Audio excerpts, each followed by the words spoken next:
Pronto. Bom dia. Vamos iniciar, né, a defesa de dissertação, né, para a obtenção do título em mestre em Engenharia Física, né, da Universidade Federal Rural de Pernambuco, né, a dissertação da aluna Carolina Stephanie Ferreira da Luz, né, que tem como título Utilização do planejamento fatorial na otimização do processamento de cerâmicas magnéticas, determinação dos parâmetros de sinterização. Carol, você está... fica à vontade, né? Você tem aproximadamente 50 minutos, certo? Para defender a sua dissertação e a sala é sua. Ok. Bom dia a todos, né? Eu sou a Stephanie e eu sou aluna do curso de pós-graduação em Engenharia Física da UACSA, né, da Universidade Federal Rural de Pernambuco, e fui orientada pela professora doutora Verônica Diniz e co-orientada pelo professor doutor Aureliano Xavier, e hoje eu vou apresentar para vocês a minha dissertação, né, o meu trabalho de dissertação, que teve como tema a utilização do planejamento fatorial na otimização do processamento de cerâmicas magnéticas, determinação dos parâmetros de sinterização. Durante essa apresentação, nós vamos ver a introdução, a motivação desse trabalho, o objetivo geral, os objetivos específicos, o desenvolvimento, que é um pouco do referencial teórico, a metodologia, resultados, conclusão, sugestões para trabalhos futuros e os agradecimentos. Então, vamos lá, vamos começar.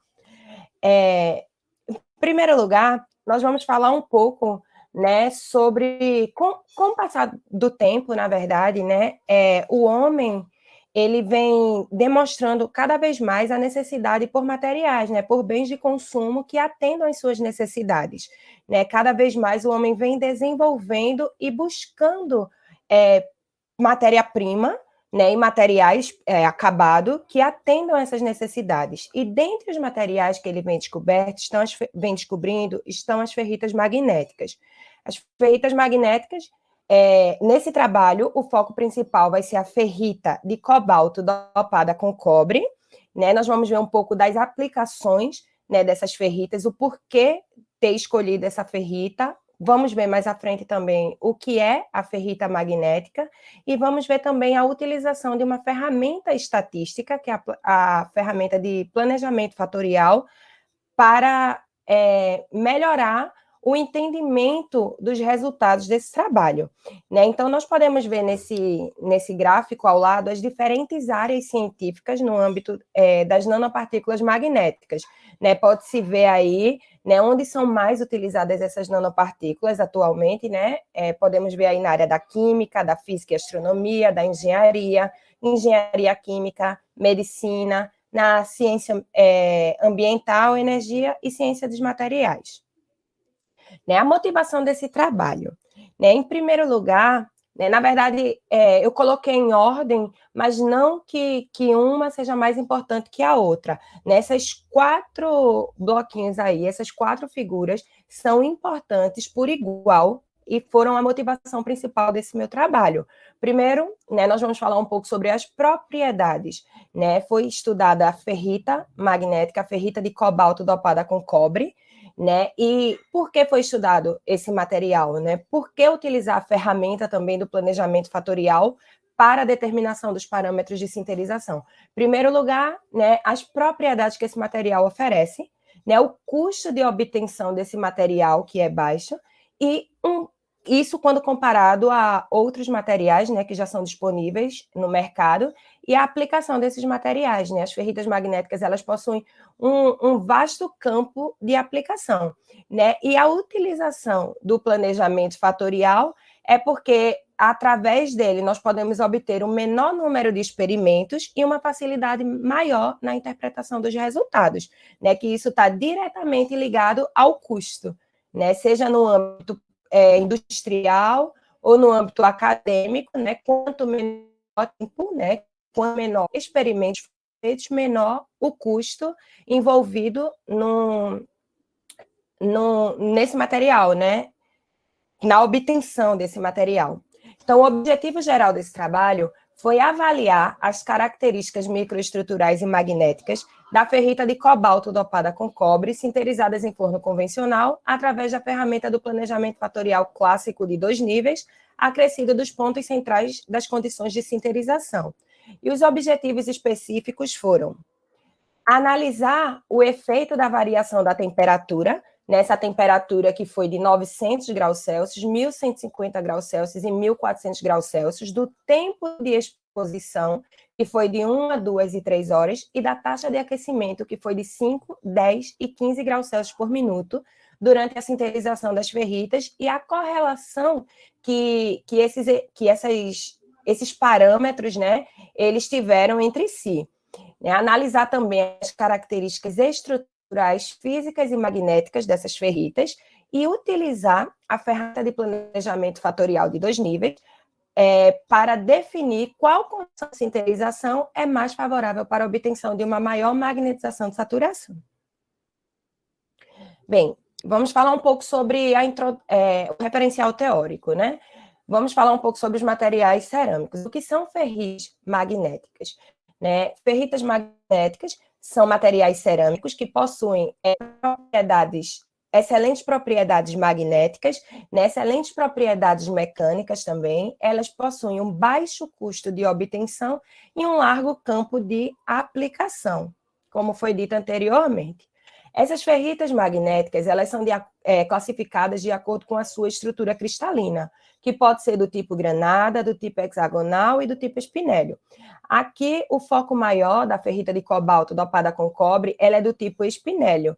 Então, né, como podemos ver aí, a fórmula estrutural, né, representada por um Fe2O3, um MEO, onde esse MEO é um óxido metal de transição, né, e esse óxido metal de transição, ele pode ser esses elementos que estão mostrados aí ao lado, né, o manganês, magnésio, níquel, cobre, zinco, ferro, né, e esse espinélio, ele pode ser dividido entre normal, invertido e parcialmente invertido.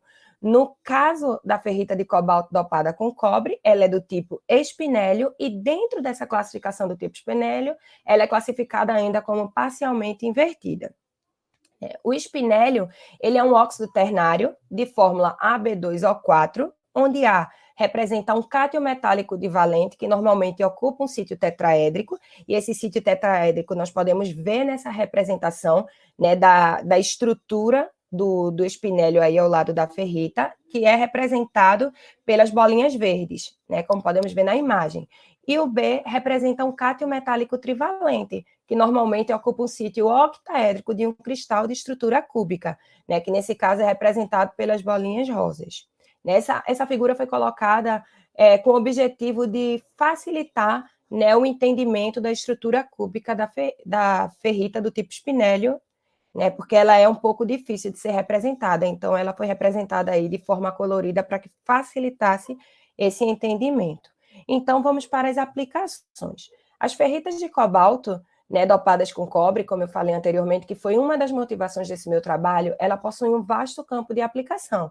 E elas podem ser aplicadas em dispositivos eletrônicos de radiofrequência, eletroímãs eletrônicos, em núcleo de transformadores, na área de telecomunicações, na área de química, biomedicina, bioquímica, na área da física, entre outras, né?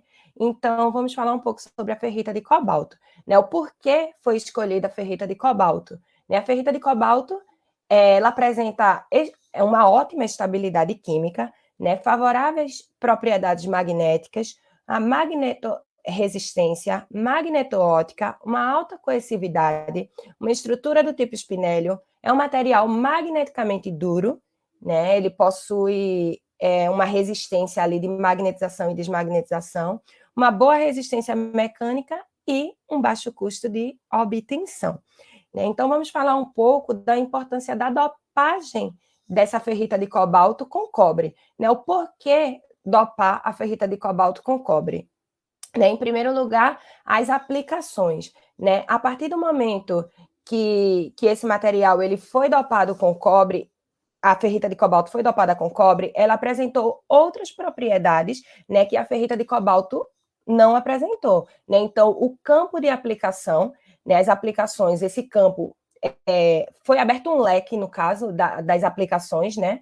As propriedades desse material, né, que eles apresentaram propriedades diferentes, que as ferritas de cobalto apresentaram a melhoria nessas propriedades, e um dos efeitos mais importantes de ser analisado, que não foi o caso desse trabalho, nós vamos ver mais na frente que não foi, mas é uma das importâncias da dopagem com cobre, é o efeito Jahn-Teller, né, que é a capacidade, né, que o material possui de, quando inserido o cobre em sua estrutura, ele tem uma capacidade de ser transformada a estrutura cúbica em uma tetragonal.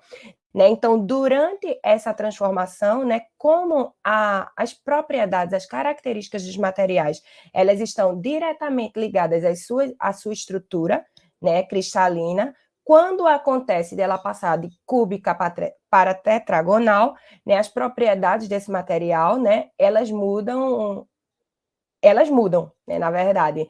Né? Então, não foi o caso desse trabalho, nós vamos ver mais na frente que, nesse trabalho, essas ferritas elas continuaram apresentando uma estrutura cúbica, mas quando se dopar um material com cobre, é importante avaliar esse efeito que pode acontecer.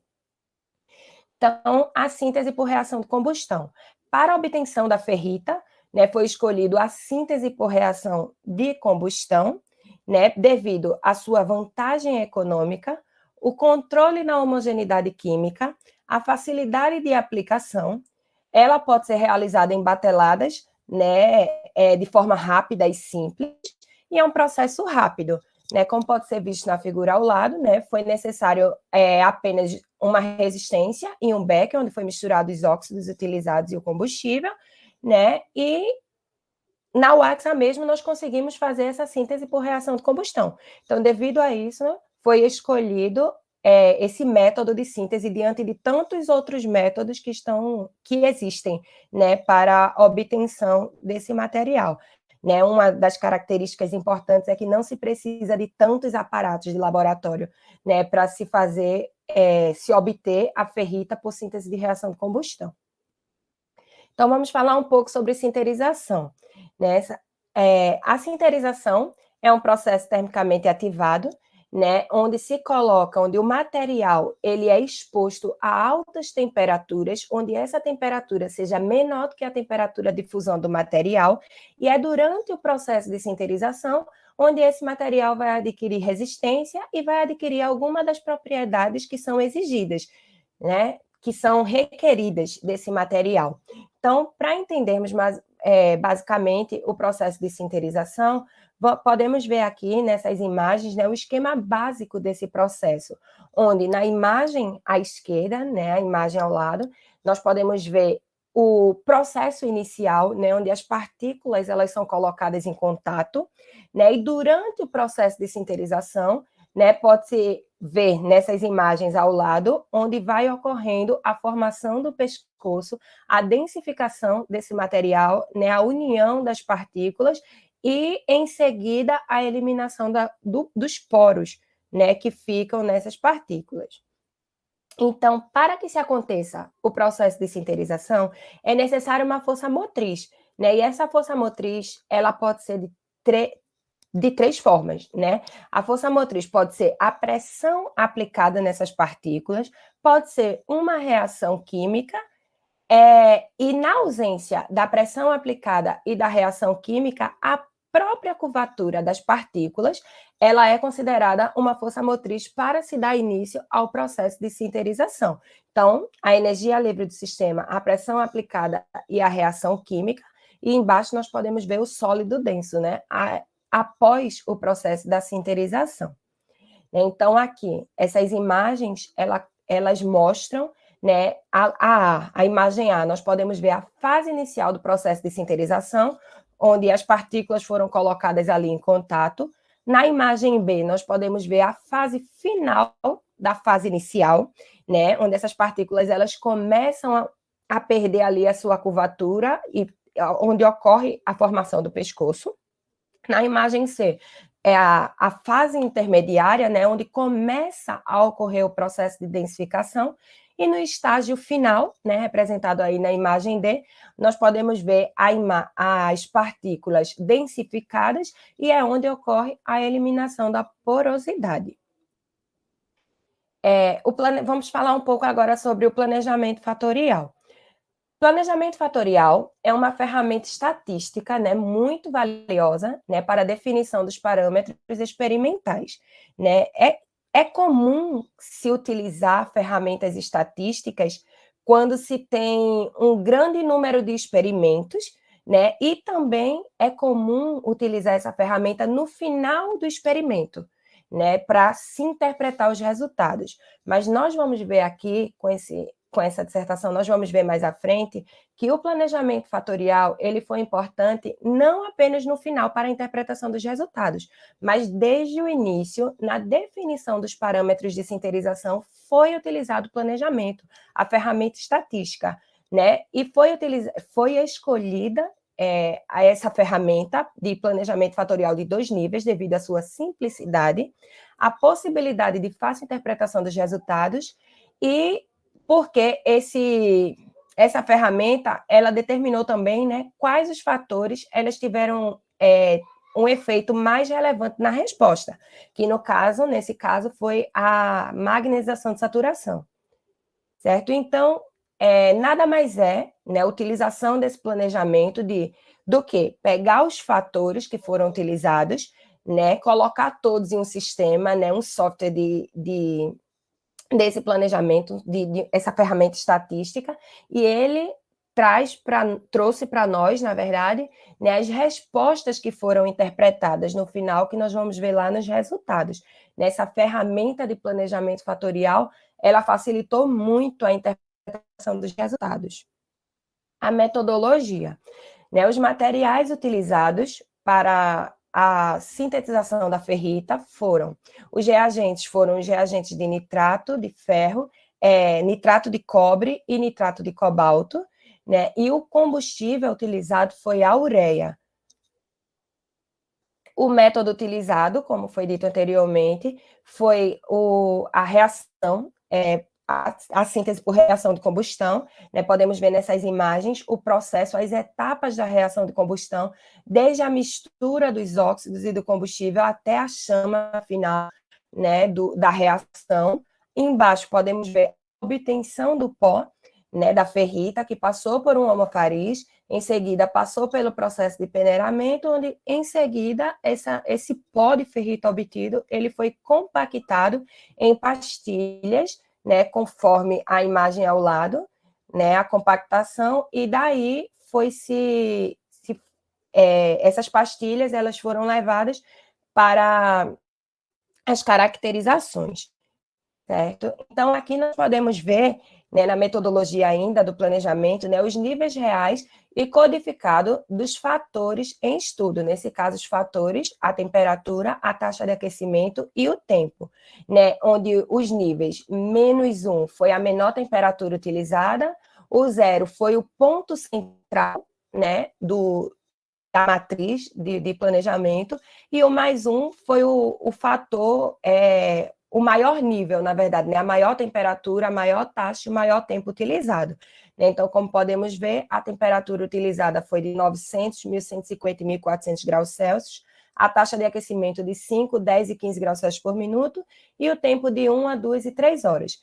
Então, foi-se utilizada a ferramenta de planejamento fatorial, né, para, através desses níveis aí codificados, ser gerada uma matriz de planejamento, que é essa aqui, a matriz de planejamento dos ensaios que foram realizados, né, e foram mais 3 experimentos no ponto central, né, ao todo foram feitos 11 amostras, né, todas elas foram identificadas, como podemos ver aqui ao lado, a AM1, a AM2, a AM3 até a AM11, onde esses níveis codificados, onde esses fatores, né, que vimos anteriormente, foi aqui distribuído de forma que se gerou essa matriz, onde, por exemplo, a AM1, né, ela foi sinterizada no tempo de 1 hora uma temperatura de 900 graus Celsius e uma taxa de aquecimento de 5 graus Celsius por minuto, e assim sucessivamente. Nós vamos ver de forma mais detalhada na parte dos resultados. Não vamos detalhar essa tabela aqui, né, a M2, a M3,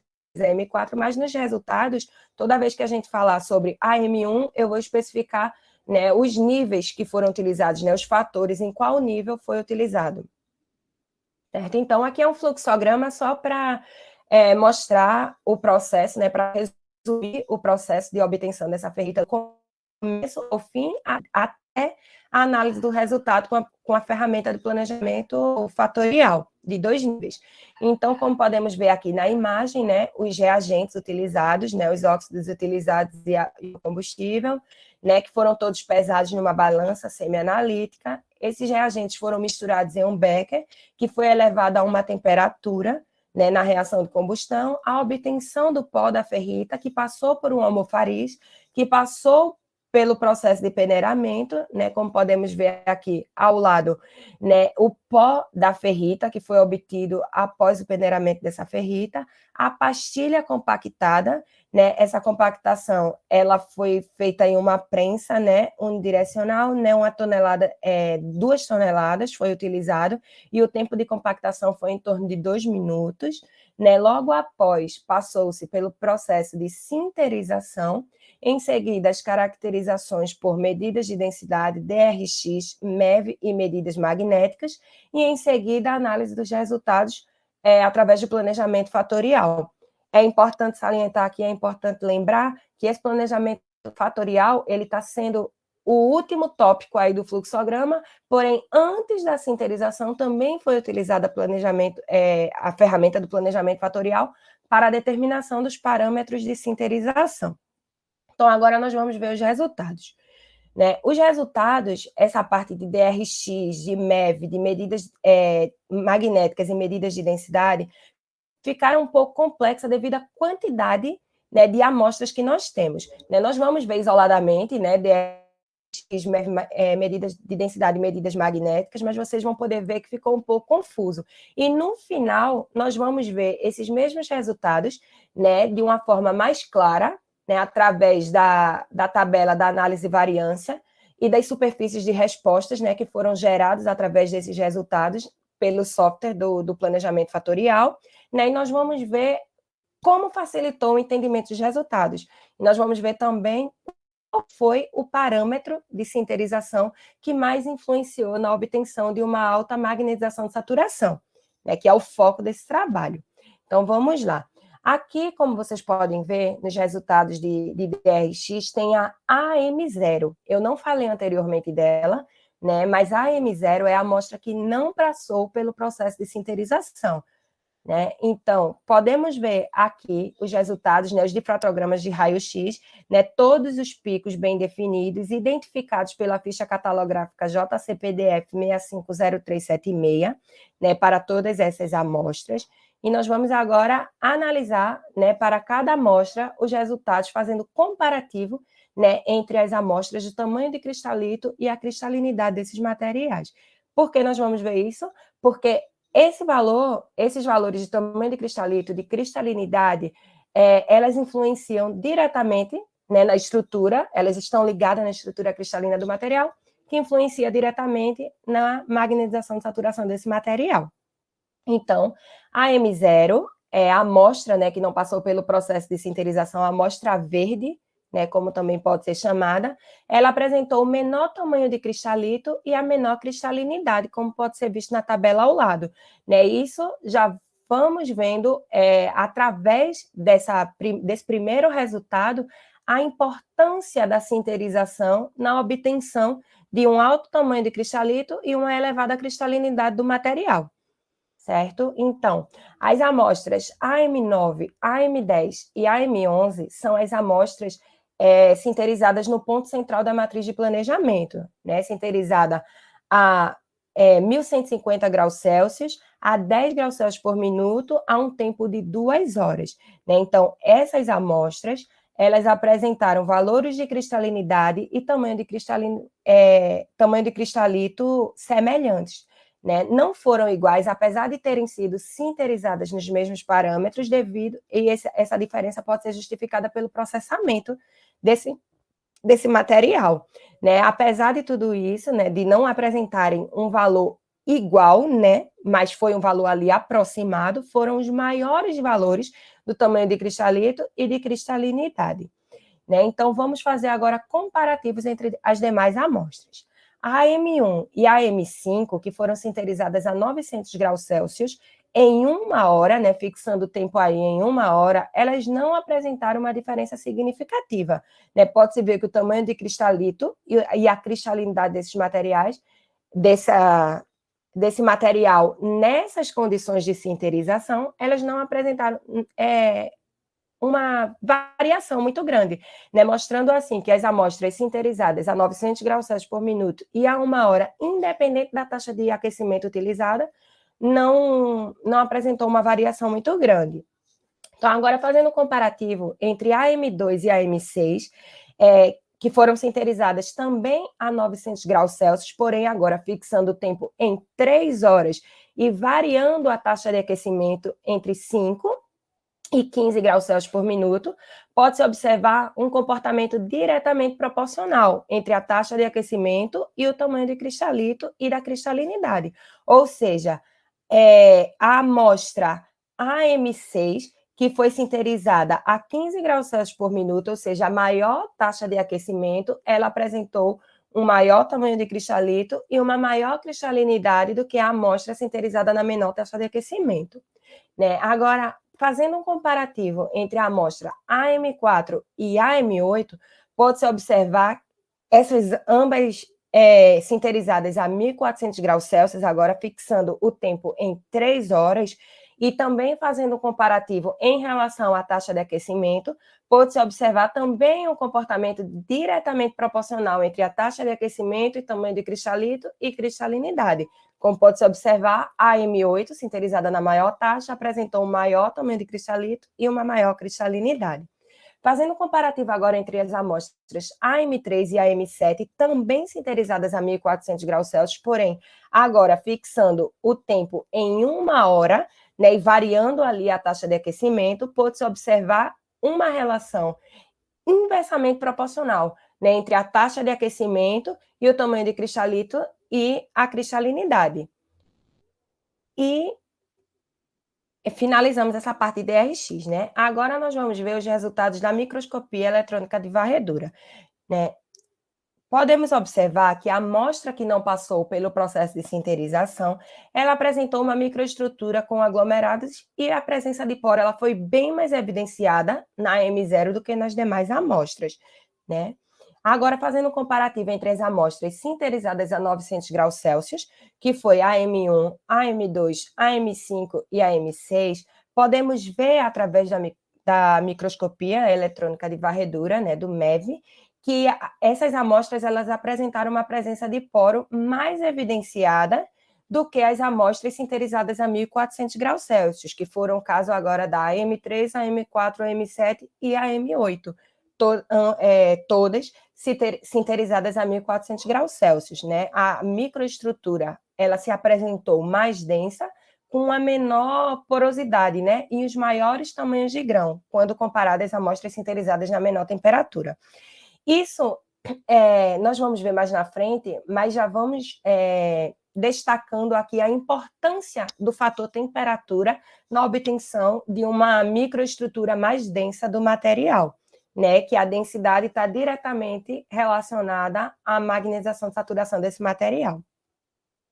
E as amostras que foram sinterizadas no ponto central da matriz de planejamento, a M9, a M10 e a M11, elas apresentaram uma morfologia com aspectos semelhantes, contorno de grãos mais bem definidos, né? Há uma microestrutura bem mais densa e quase isenta de porosidade, né? É importante ressaltar também que essas amostras do ponto central, elas não foram sinterizadas nas maiores condições, né? Na maior condição, na maior temperatura.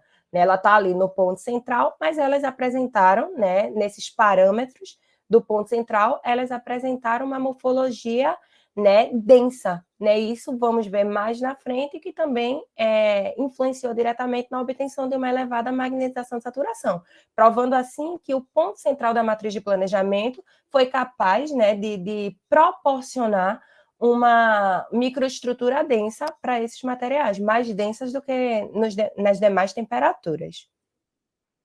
Então, vamos avaliar agora os resultados de EDS. Nesse trabalho, o EDS ele foi utilizado apenas para comprovar, né, a composição química do material. Né? Então, foi feito aqui uma comparação entre os valores teóricos, né, todos calculados, e os valores experimentais após a sinterização e antes também da sinterização na AM0 desses materiais. Então, pode-se observar que o maior valor experimental pelo EDS para o ferro foi na amostra AM4, né, apresentando aí um valor experimental de 82,5%. Né? A maior diferença, né, do ferro foi observada aí entre o valor, isso relacionado ao ferro, né, entre o valor teórico e experimental. A maior diferença foi mostrada aí, foi evidenciada na amostra AM5, né? Aí uma diferença de 6,14%, e essa amostra AM5 ela foi sinterizada a 900 graus Celsius a 1 hora e 15 graus Celsius por minuto.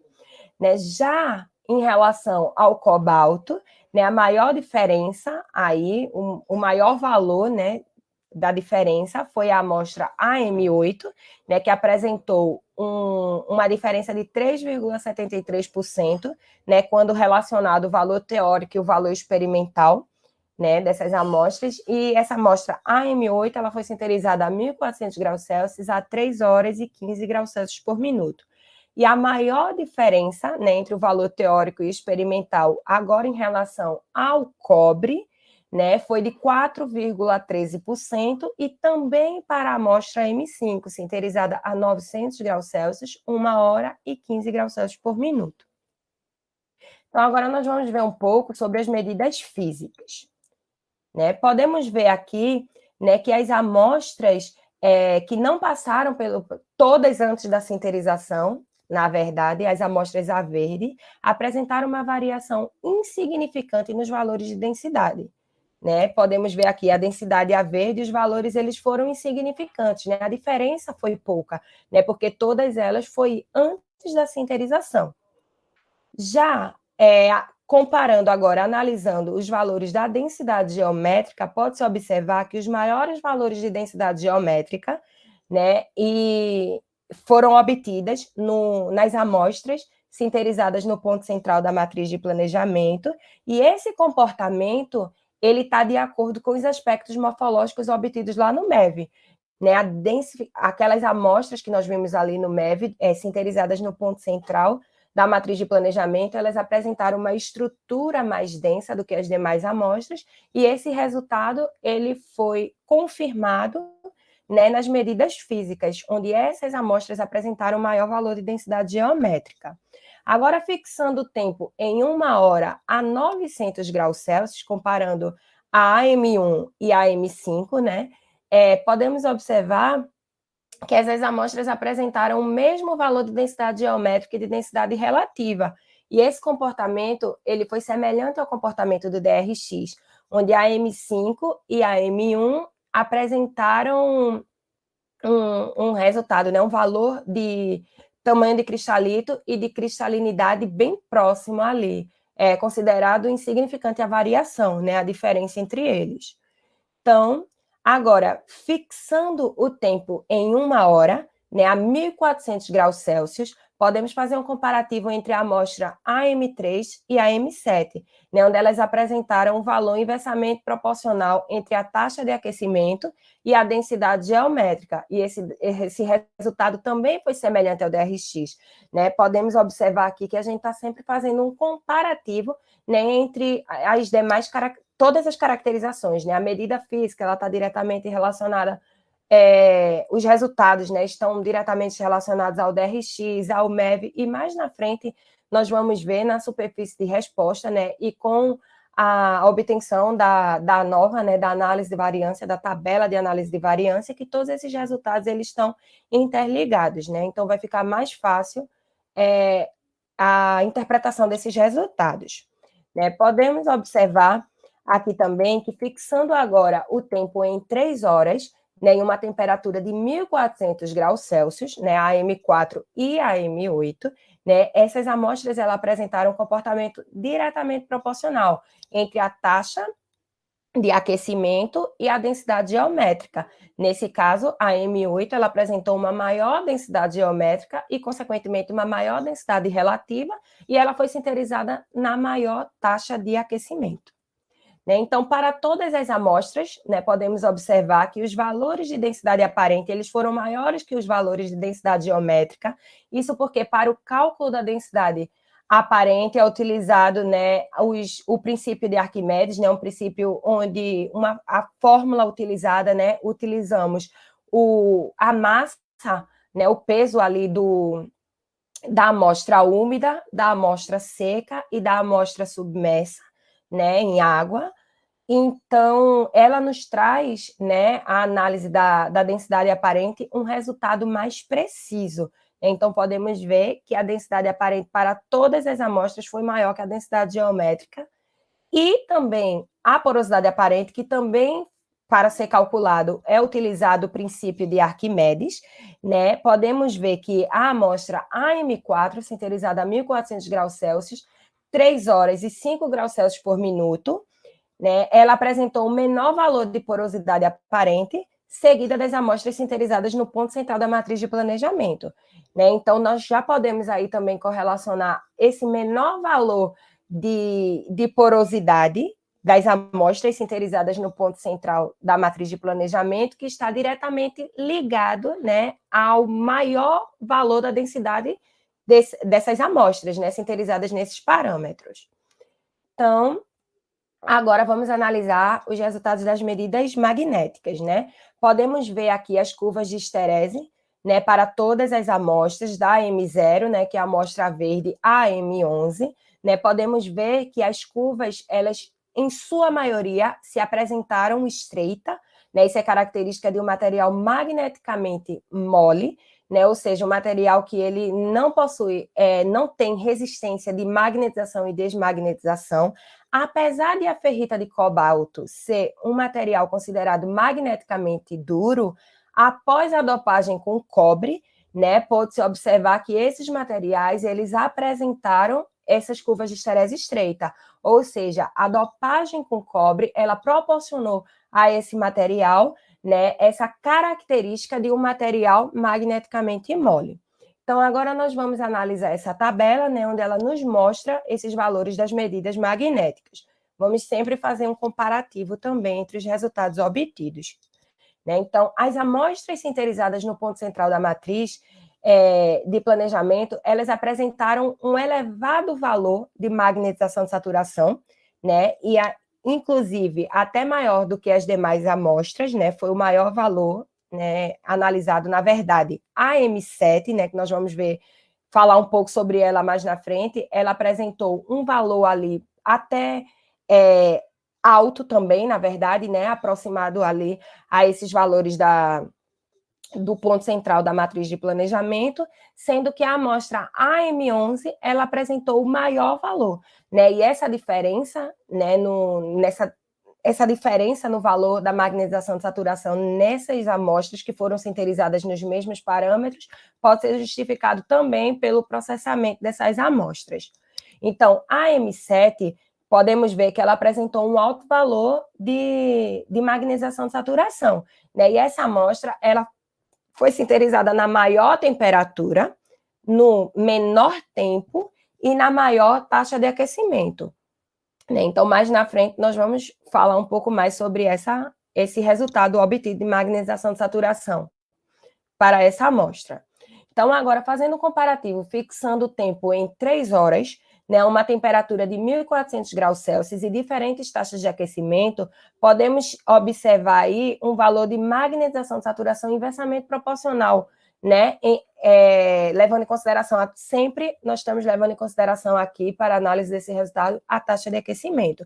Então, podemos observar aqui que a AM8, né, que foi sinterizada na maior taxa de aquecimento, ela apresentou um menor valor de magnetização de saturação. Né, fazendo agora um comparativo, né, quando o tempo foi fixado ali em 3 horas, quando a temperatura de sinterização foi de 900 graus Celsius, a AM2 e a AM6, né, podemos observar agora um comportamento, né, entre a magnetização de saturação e a taxa de aquecimento diretamente proporcional. Ou seja, quanto maior a taxa de aquecimento, maior a magnetização de saturação, que foi o caso da AM6, que foi sinterizada a 15 graus Celsius por minuto. Né, podemos observar agora, para todas as amostras, né, que os valores de magnetização remanescente e a coercividade desse material, né, dessas amostras, elas apresentaram, todas elas, um baixo valor, né, e isso é característica de um material magneticamente mole, né, que pode ser justificado também pela dopagem da ferrita de cobalto com cobre. Então, agora nós vamos ver, né, a utilização da ferramenta do planejamento fatorial para analisar todos esses resultados que nós vimos, né? Qual o fator que mais influenciou na magnetização de saturação? Foi a temperatura? Foi a taxa de aquecimento? Foi o tempo? Em qual parâmetro ali ela apresentou um melhor resultado? Né? Então, como eu falei anteriormente, na motivação desse trabalho, foi utilizada essa ferramenta para facilitar o entendimento, que é o que nós vamos ver agora. Essa tabela, né, é a nova, né, como é conhecida, é uma tabela de análise de variância, né, e nós vamos analisar alguns aspectos importantes dessa tabela aqui para a densidade aparente, para a porosidade aparente e para a magnetização de saturação. Em seguida, nós vamos ver as superfícies de resposta, né, que foram obtidas através dos resultados obtidos na ANOVA, certo? Então, nós podemos ver aqui, nós vamos avaliar dois valores dessa tabela que foram essenciais, né, na nossa análise. Um é o R quadrado, que é o coeficiente de determinação, né, que nós podemos ver aqui que ficou ali entre aproximadamente, né, 72,09%, né, o R quadrado, como vocês podem ver na tabela, né? Então, esse valor, né, esse coeficiente de determinação, levando em consideração um nível de significância de 95%, ele foi considerado um valor alto, né? Na verdade, mediano, né? Ali para obtenção, né? Para análise desse resultado, né? Mas para esse estudo, né, esse mesmo não apresentando ali um nível de significância tão alto, a utilização dessa ferramenta, ela foi atendeu às necessidades da pesquisa, né? Porque essa pesquisa ela se trata de a caráter, né? Eu posso dizer assim, previsível, né? E não preditivo. Né? Então, para visualizar ali, através do teste P, né, esse resultado de P que está até grifado ali, né, em vermelho, né, que nós analisamos a utilização do teste P, né, para esse estudo, né, essa ferramenta, ela atendeu, né? E nós vamos ver mais na frente também em relação à porosidade e à magnetização de saturação. Então, analisando agora o teste P, né, esse valor de 0,03, né, nós podemos observar que a temperatura, né, essa primeira linha da tabela, ela foi o fator que mais influenciou, né, na obtenção de uma elevada densidade aparente do material, né? Quando esse valor de P ele está abaixo de 0,05, né, quer dizer que esse fator atendeu, na verdade, ele correspondeu, né, o fator que mais influenciou, né? Esse valor ele tem que estar abaixo de 0,05. Se vocês observarem, né, nós podemos observar que o tempo e a taxa de aquecimento, esse valor do teste P, ele ficou acima de 0,05. Né? Apesar de o tempo e a taxa de aquecimento não ter sido tão relevante para a obtenção de uma alta densidade aparente, eles não podem ser descartados, porque para a obtenção dessa densidade aparente foi feito ali um comparativo entre os 3 fatores, apesar de que a temperatura foi o fator que mais influenciou para a obtenção da densidade aparente, né, de uma elevada densidade aparente, certo? Então, analisando esses 2 valores também, né, que foi do R², que é o coeficiente de determinação, e o teste P, né, sempre vamos analisar esses valores, né, nós podemos ver aí que o valor do coeficiente de determinação foi considerado baixo, né, ali ficou em torno de 31%, é considerado baixo, né, porém, para esse estudo, ele também atendeu, né, a necessidade desse estudo por se tratar de um estudo de caráter previsível, né, ele nos proporcionou ali, através do teste P, né, a visualização de que a temperatura também foi o fator que mais influenciou agora na menor porosidade aparente. Né? Esse valor da temperatura do teste P ali ficou em torno de 0,03, né? Ficando abaixo de 0,05 é o ideal, né? Atende a necessidade do estudo, diferente do tempo e da taxa de aquecimento, né? Sendo que, da mesma forma, para a densidade aparente, para a porosidade aparente, o tempo e a taxa de aquecimento eles não podem ser desprezados, tá? Mas podemos observar, através do teste P, também que a temperatura foi o fator que mais influenciou na obtenção de uma baixa porosidade aparente. E já para a magnetização de saturação, esse valor do R², ele também foi considerado mediano, mas também atendeu às necessidades do estudo, né? E o teste P ficou ali em torno de 0,04 para a temperatura, provando também que a temperatura foi o fator que mais influenciou, né, na obtenção de uma elevada magnetização de saturação. Não podemos também desprezar o tempo e a taxa de aquecimento, como vamos ver agora, né, através das superfícies de respostas que foram obtidas, né, nós podemos ver que o tempo e a taxa de aquecimento eles não foram desprezados, né, apesar da temperatura ser o fator que mais influenciou. Então, agora nós vamos analisar as superfícies de resposta do efeito da temperatura, né, versus o tempo, tendo como resposta a densidade aparente. Né? Nós podemos ver nessa superfície de resposta, né, nessas curvas de nível, né, nessas imagens, que essa parte vermelho escuro é, digamos assim, que é o ponto ótimo, né? Então, quanto mais para o lado vermelho, né, melhor. Então, analisando essas superfícies de resposta aqui, nós podemos ver que quanto maior a temperatura, né, e maior o tempo, maior a densidade aparente das amostras do material, né? Agora, analisando essa superfície de resposta do efeito agora da temperatura versus a taxa de aquecimento, tendo ainda como resposta a densidade aparente, nós podemos analisar que quanto maior a temperatura, maior a densidade aparente. Porém, para a taxa de aquecimento, foi inversamente proporcional, como a gente viu lá na M7, né? Foi uma amostra que apresentou uma densidade aparente elevada, uma magnetização de saturação elevada, porém ela foi sinterizada na menor taxa, né? Nesse caso aqui,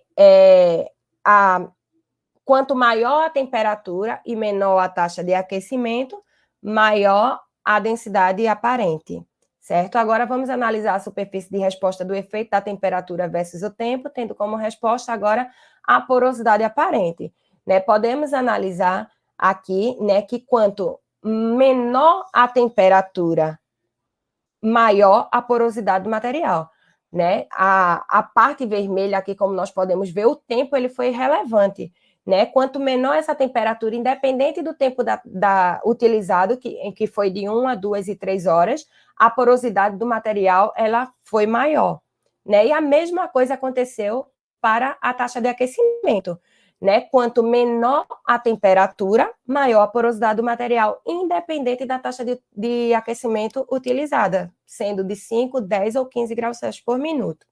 E agora, analisando essas superfícies de resposta do efeito da temperatura versus o tempo para a magnetização de saturação, né? Quanto maior o tempo,